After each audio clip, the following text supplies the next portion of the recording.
What's up, guys? Carolina Jackpot coming at you. It's June 4th, 2021, and you know it. We are inching ever and ever closer to kickoff of college football season.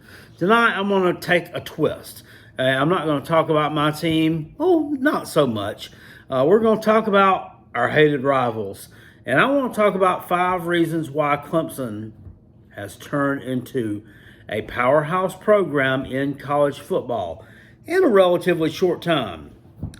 If you're new here, please hit the thumbs up button. It really helps me out a lot, pushing me up that YouTube algorithm. And if you're not subscribed, subscribe to the channel. We're posting college football content here all year long. And do me a favor, if you're already subscribed, unclick the little bell and click it back again. Maybe that'll give us a jump start. A lot of people have been telling me that they haven't been getting the notifications for the Carolina Jackpot channel, that they've been getting them 2 days later. Stuff like that. I don't know if that'll work or not. I mean, I'm all about trying new things. And, sometimes, turning off an appliance and turning it back on resets it, unplugging it, plugging it back in, kind of resets it. So who knows? Unclick the bell, unsub, and then sub back again. Maybe it'll work, maybe not. I don't know. We need to get the notifications pushed out there. We need to get as many people as possible watching the content. I do appreciate it.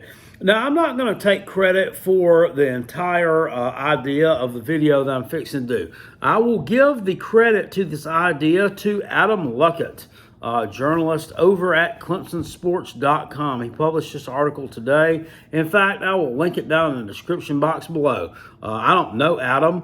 In fact, I don't know from Adam's house cat, but you can go read the entire article that he published here, and it's some pretty interesting stuff. There's 5 major reasons, according to him, why Clemson has become a powerhouse program in college football. And some of this I do agree with. Some of it I can add a little bit more to. The number 1 reason is financial commitment, okay? So, it's very difficult to find a coach in college football that's going to win you championships, especially championships at a national championship level. I mean, multiple of those. And Dabo Swinney's been able to do that. He's won 2, which means that's multiple national championships. There's only one other guy that I know of that's coaching right now that can really compete with that. And once you find that person, the administration, the athletic director, athletic department, the alumni who are big boosters have got to do everything in their realm of possibility to make sure that that individual stays around and that he has every possible chance to stay successful. They're doing that. They have done that. They built a football facility, $55 million they dropped on that. That's some major coinage. They gave him a 10-year, $93 million contract extension, which at the time I think he was the highest paid coach in college football. Not sure if Nick Saban is overtaking him right now. I mean, I know that there was a piston contest back and forth between the two. But with those monies, he also has been able to pay his offensive and defensive coordinators just crazy sums of money. Sums of money to where they would not want to leave their post at Clemson unless they were given a really lucrative opportunity at a head coaching gig at definitely a Power 5 school that was probably already on its way to becoming a powerhouse. So they have been absolutely hitting all the marks right there as far as the financials go, as far as keeping the head coach in place, keeping him happy, giving him the resources he needs to succeed, keeping his assistant coaches happy, and giving them all the resources they need to succeed and succeed at the same place that they've been succeeding at for a long time and not really have a reason to go searching elsewhere. Reason number 2, longevity. Okay, the Taters didn't just start winning national championships. The second year that Dabo was head coach at Clemson. Okay, took over in 2008 as interim head coach. Big win over South Carolina at the end of the year. Got him the head coaching gig. In 2009, he actually went to and competed for the ACC championship, which they lost. In 2010, kind of a bad season, ended up with a losing record. A lot of Clemson fans wanted Dabo fired. I bet they're looking back on that day and they're kind of like, nah, I didn't do that. It wasn't me. I didn't participate in that. Yes, you did. A lot of you did, and you know that. But then in 2011, you kind of started a meteoric rise. That it started out slow, but it built its way up. You remember 2011? You went to and you won the ACC championship. You beat Virginia Tech, a team that had been on top of the mountain in the ACC for at least the last half decade. And you won, and you thought you were on top of the world. Then you went to the Orange Bowl, and your hopes and dreams got crushed. But after that was over with, Dabo did some things that he needed to do. He made some tough decisions. He fired your defensive coordinator. He fired him. Kevin Steele, a guy that Auburn was fighting over a couple of years ago to see if they could keep him there. Yeah, and that was something that was a laughable point to me. I'm like, why in the world would they be fighting to keep this fool? When, I mean, you saw what his record was in bowl games. People were like, oh, Carolina Jackpot, you just don't realize he's one of the best defensive coordinators in college football. The bowl game record doesn't prove that out. Anyway, I was off on a tangent there. You really start getting it together. You won the ACC championship for the first time in 20 years, and you just started ascending a mountain from there. From 2011 to 2014, Clemson was 42-11, a really, really, really stellar record, and that was before you made the college football playoff for the first time at the end of the 2015 season. And guess what? They've been there ever since. They may not have won all of them, but they have been there 2015, 16, 17, 18, 19, and 20. That is one heck of an impressive run that can only be rivaled by one other team.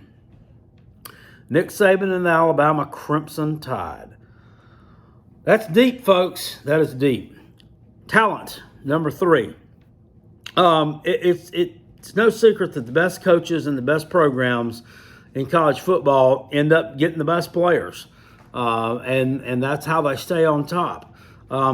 Sounds simple, and really, in theory, it is, but it's not. You have to kind of like provide a track record of being able to develop talent to be ready for get picked up by and be successful in the NFL. In the first season that Dabo was at Clemson, which was 2009, first full season, they had 5 players drafted after that season, including C.J. Spiller, who was the number 10 draft pick. And, I mean, he really didn't pan out great in the NFL. We see him right now. He's back at Clemson coaching the running backs, 10 years later.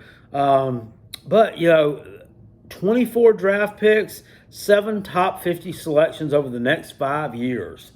That's something to hang your hat on. That is something that you can use as a heck of a recruiting pitch to some kids that are juniors and seniors in high school, or rising juniors and seniors, even rising sophomores.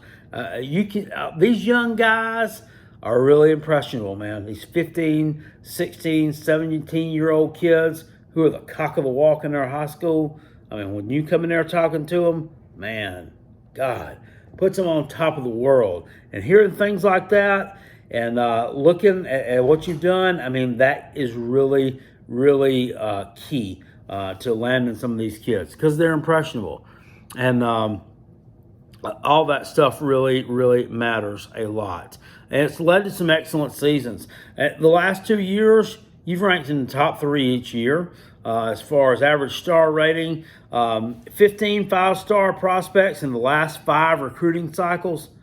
I mean, that's you have to look at the University of Alabama as maybe the only team that can really rival you there. Maybe you say the University of Georgia, but the thing is that you have actually been able to parlay that into championships. University of Georgia hadn't. They've fallen short every time. Number one overall player in 24/7 Sports Composite in 2018 being Trevor Lawrence. 2020 being Brian Breezy. Brian Breezy's still on the team. Rising sophomore on the defensive line. Or is he a rising freshman? I'm really not sure. With the COVID stuff, all this is going to be kind of scrambled up a little bit for probably the next 5-6 years. Now, you're in the running for all the best players everywhere. And you don't just have to pick and choose from players in North Carolina and South Carolina. You're getting kids from California. You're getting kids from Georgia. You're getting kids from Texas, Louisiana, all rich hotbeds for recruiting on the national scene. Clutch performances. Once you get to the top of the mountain, you're there. And it's hard to stay there. You've really been impressive on the big stage the past few years. And people notice that. And when you have that chance to get there, you really need to make an impression. And like it or not, the Taters have done that. In the playoff era, you're 6-4. In your 6 appearances, you won 2 national championships. You won runner-up twice. That's a .600 winning percentage in the college football playoffs. You're behind only one other team. Guess who? Yeah, don't even need to say it. Ohio State, 3-3 in the playoffs. Oklahoma and Notre Dame, winless. Oklahoma has been there numerous times and have gotten absolutely housed every time they've made it to the college football playoff. That one time they played Georgia, they played them pretty close, quite. But besides you and Alabama, nobody else can claim that kind of dominance. Not even Florida State. You remember how great we thought Florida State was back in 2013? Remember when 22 of their players after that 2013 season ended up between then and 2015-ish or so being on an NFL roster or getting drafted at some point in time? Man, it just seemed like that run would never end. It would never end. All of a sudden, poof, it was gone. Guess what? They made the playoff one time. Absolutely got embarrassed. They've never been back. In fact, never been close. And many could argue that they've never been further away than what they are right now. You guys have clearly taken over that.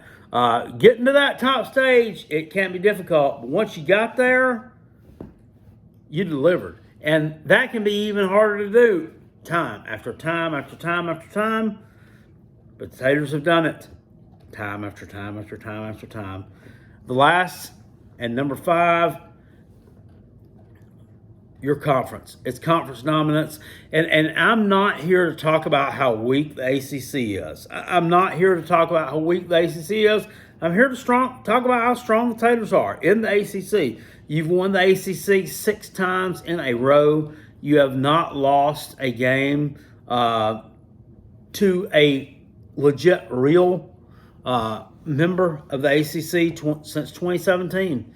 You lost one in 2016 as well. You lost at home to Pitt 2016, 2017. You lose on the road to Syracuse. Yes, you did lose to Notre Dame on the road. They're not really considered a full-time ACC member. Yes, they were in 2020, so some can make that argument. That's fine. And you'll also say, well, Clemson wanted to complain about Trevor Lawrence being out, all the defensive guys being out. Well, let me ask you something. If you think that he had played in that game and all those defensive starters had played in that game, or at least played part of it, do you think Notre Dame would have won? I don't. Everyone's predicting Clemson to win that game at the beginning of the year because they knew what they had. They knew what they were made of. Most of your wins against your ACC competition have come in absolute blowout fashion. And guess what? The games that you play that are close, like against UNC a couple years ago, everybody talks about it. Why? Not because they're that impressed with what UNC has done. They're just impressed with the fact that Clemson played a close game against somebody. That's all it is. You're on top of the conference right now. And I don't see that that level of dominance. In fact, I've never seen it before anywhere, not even with Alabama. I mean, they've had a lot of close games. In fact, in 2017, they won the national championship, and they didn't even win the SEC that year. Clemson has won the national championships, have won their conference. They've dominated it. They are the most dominant member of a conference in college football right now. So that's my 5 things, guys, that I take away from this article, which, by the way, was not written by me. It was written by one Mr. Adam Luckett, and I'm going to link that down in the description box below. You can go here and read it. Verbatim, he pretty much said the same things that I've said here, and I just went off what he did and elaborated on it a little bit. But, yeah, as much as I hate Clemson, I have to give them credit. I'll give credit where credit is due, and credit is definitely due right here. Just like the shirt on Dabo Swinney's, or the T-shirt he's wearing says, ring season at Clemson, ring season is every year anymore. Is that not? Hit me up in the comment section down below. Tell me what you think about Clemson's chances in 2021. Tell me what you think about Clemson versus Georgia to start 2021. Tell me if you think they will be in the ACC championship game again, and who's seriously going to contend with them to possibly get knocked off in that ACC championship game. I look forward to the commentary. I'll see y'all later. As I said, if you're not a subscriber here, please hit the subscribe button. Click the notification bell, and if you are a subscriber and you're notified, unclick that bell and then click it back again so that we can kind of get things rejuvenated, kind of put the old proverbial jumper cables to the Carolina Jackpot battery and get cranking back on this 2021 season. I'll see you guys later. Appreciate it. Peace. And I'm out. Go Gamecocks and go Coach Beamer. Welcome home. Woo!